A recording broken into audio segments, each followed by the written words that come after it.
In our Good Eye segment every week, we tap into the breadth of knowledge and experience of one Bernie Pleskoff from rotowire.com, MLB.com.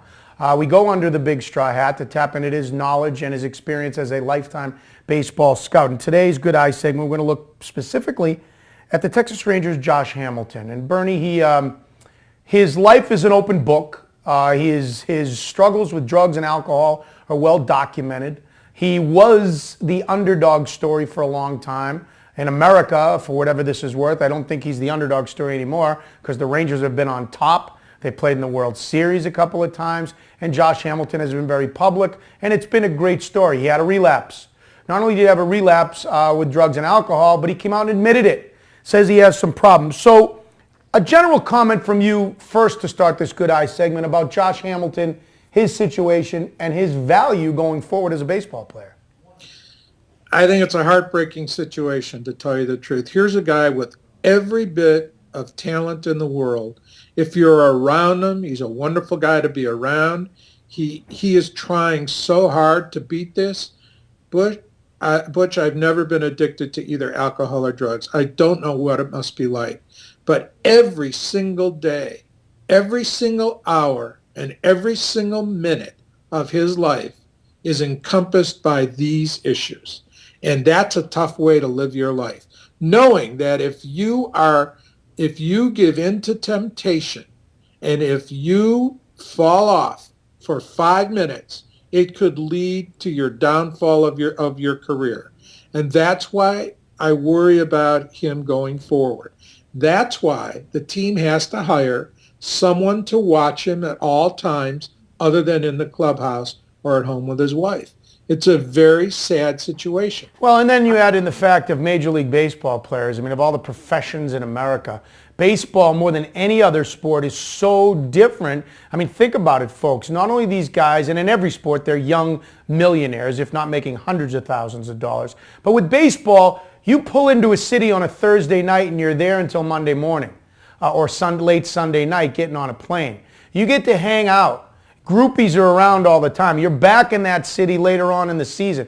I'm just painting a picture that the temptations are probably greater in baseball when you add in the age of these guys, the camaraderie, the fact with the money they make. The temptations are so much greater than probably any other profession around. Maybe just singers and celebrities. Yeah, I think you're right, Butch, and that's why this is such a compelling and sad story if you think about it. He really has to be surrounded by people who care first about him and then about themselves. You know, that's the issue, that people around him cannot take their eyes off him because you don't know what's going to happen. In 5 minutes, he'll say to himself, you know, hey, if it'll only be one, I'll just take one drink. Well, then it's over. And it's happened a couple times now, and I don't think the Rangers are going to sign him long term. It's too risky because of two things. Number one, will he fall off the wagon? Number two, will he injure himself and will he be hurt? When does that body break down? When does the effects of all of that happened years ago impact the body in a manner that happened to him last year? He broke down at the end of the season, and it could happen again. So are you gonna lay out 5 years of money and time, 4 years, 3 years for such a question mark who is such a great hitter? Well, it's a fascinating question. It's a fascinating and a stressful question for Nolan Ryan and the powers that be with the Texas Rangers. For fantasy owners, it's an interesting question too, because you got to ask, what is he going to be this year? I look at your RotoWire rankings. I think you got him just about right. You have him ranked as the 9th outfielder, and I would say there's no argument that these guys are ahead of him. Matt Kemp, Jose Bautista, Jacoby Ellsbury, Carlos Gonzalez. But I would argue that any of these guys, Hamilton could easily be better than. I'm not saying he should be ranked higher because of all the picture you just painted, Bernie.